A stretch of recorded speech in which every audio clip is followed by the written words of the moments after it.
Data 27 tetor nuk do të mbetoj si kujtim i mirë në memorien e reperit Agon Sulejmani. Pikërisht këtë ditë, ai ishte duke u kthyer nga Shqipëria me bashortën e tij për në Prishtinë. Ishte rruga Kombit ajo në të cilën Agoni dhe Egzona u ndalën për një çast për të blerë diçka pranë rrugës, në momentin kur dy të armatosur dhe të maskuar i sulmuan ata duke i lënë që të dy jashtë rrugës dhe duke i rrëmbyer veturat. Për detaje më të hollësishme, e ndjekim bashkë se çfarë ka për të na thënë Agoni vet.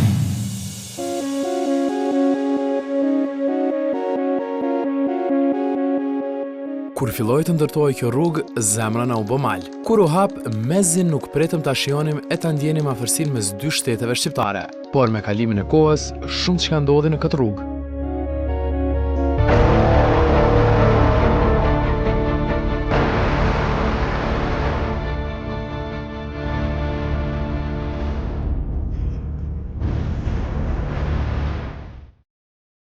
Antari i labelit Baba Stars, të hënën e datës 27 tetor rreth orës 19:30 përjetoi tmerrin në rrugën e Kombit. U nis me bashkëshortën për një ditë pushimi të vizitonte disa nga qytetet e shtetit shqiptar dhe të kryenin disa blerje për banesën ku tashmë jetojnë. Teksa rrugës po kthehej, gjithçka u shndrua në një makth. Unë shkova për pushim një ditor me gruan në zonën në Tiranë, edhe kalum shumë mirë, edhe tu këthi rrugës për Milat, ato kioske që janë në anën djathtë, unë alëm për me ble diçka për me pi. I morëm senet, tamam kena hyp në kerr, s'kan dalën dy veta me maska, me halltia, kanë qenë me pancira, edhe në ardhen drejtën kane, edhe më majshën non-stop armën e majshën kryt tem, derisa në ardhen. Ata më greshën mu për jashtë, Egzona më greke pi mrena, derisa më kanë qitën deri jashtë. Edhe kun po i tjetër ka shku në anën tjetër, ka qitë lirën edhe kanë gre Egzonën për flok jashtë e ka qitë. Edhe kanë hypën dy veta që ata që kanë dalën, dy veta e hypën kerten, edhe a kjere që më nëzoni rrugën, kep kit me gjama të zi, pa tabela, pa kur gjë hiq. Edhe s'ku mujt kur gjë me majt me veç regjistrimat e kjerë tem.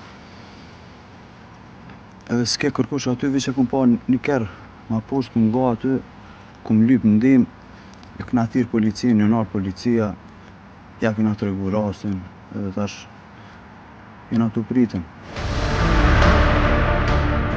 Ata që kryen plaçkitjen erdhën me një veturë e po largoheshin me dy, pasi që vodhën BMW M5 të Agon Amigos, së bashku me dokumentacionin, mallrat e blera në Shqipëri, çantën e bashkëshortës dhe disa gjësende tjera me vlerë. E çifti e mbeti në mëshirën e natës së ftohtë dhe të hënës derisa të vinte policia. Një shkum në Laq, aty japën deklarat në stacion të policisë, kena met deri ora 1 mes natës. Dhe na kanë kap policia, na kanë kthy deri në kufi në orë vlau janë ka marrë dhe na kthy. Policia e Kosovës edhe Shqipërisë është u marrë me rastin, në stop jena në kontakt, edhe dhe më tonë hetimi po vazhdojnë, a jena tu pritë. Agoni u godit në kokë me fundin e revolës, të cilën po e mbante kriminali maskuar, dhe për disa momente humbi edhe vetë dijen, por aty nuk po përjetonte tmerrin. E gjitha filloi të bëhej edhe më e vështirë kur po ndihej i pafuqishëm të mbronte gruan e tij që po largonin me dhunë prej veturës. Përveç tmerrit që përjetuan me sy, fatmirësisht nuk u lënduan shumë fizikisht.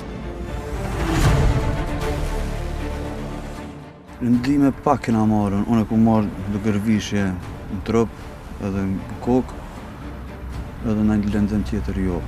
Sire dhe shqyqër për Zotit, kena pështu pa një këterë në kohën që shtojnë. Pas gjithë kësaj tragjedie që ata përjetuan në shtetin shqiptar, me çfarë dëshire, apo zori do të kalojnë në rrugën që lidh dy shtetet shqipfolse? Në rrugë të Kombit, një këmbë që tojna që jena, unë kum hesë shlirë, do me thonë, edhe në Kosovë, edhe atje, po për që më ka ndodhë edhe vetë mu kjo rast, unë nuk e një vetën shumë sigurt më në atë vend. Më thonë, gjithë kom e pasën para mendimet këqija për atë vend. Fati i Agonit dhe Egzonës përsolli edhe shumë familjarë të tjerë që po udhtonin përgjatë autostradës. Kur do të marrë fund i gjithë ky makth? E kur do t'jemi vërtet të lirë?